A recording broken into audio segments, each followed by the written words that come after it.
Markets at the moment are just confused by where I think things are heading. There's been a lot of mixed messaging from both sides of the conflict at the moment, and that's really resulting in no real clear direction of where I suppose this energy crisis could go. Volatility is still extremely high, and that presents a lot of challenges, I suppose, not just for the market itself, but broader industry. It's pretty clear that the biggest impact has been on the oil and gas markets.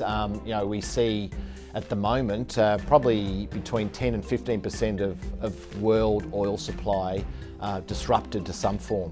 Now, there's been offsets through various means that have mitigated some of that, but it's been a huge shock, and that is pervading through the broader sort of economy at various stages at the moment. But it's the downstream or the subsequent markets which a lot of people hadn't really focused on, which are becoming more and more impacted as well. It's some of the byproducts of oil and gas production, markets like fertiliser and the like, being directly impacted by that.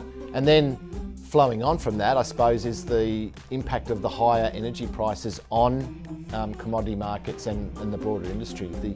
The sheer increase in costs, I suppose, is raising the floor in a lot of these markets, and in some cases could completely disrupt, I suppose, those supply chains. So the impact is immense. I think it's twofold at the moment. Certainly the uncertainty is resulting in investment decisions, particularly which are sort of focused more on the near term, being delayed or re-evaluated, I suppose, as a consequence of this, because the energy markets have suffered a huge upheaval, and I suppose that raises some question marks about what a lot of businesses can do.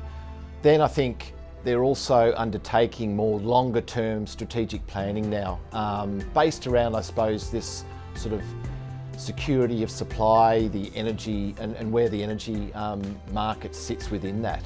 So potentially de-risking their businesses for this type of event occurring in the future, because now I think the body of work we've seen over the past few years suggests that these are not becoming, or not are, isolated instances. They are becoming relatively common, and so I think industry and business will probably need to better prepare for these types of events in the future.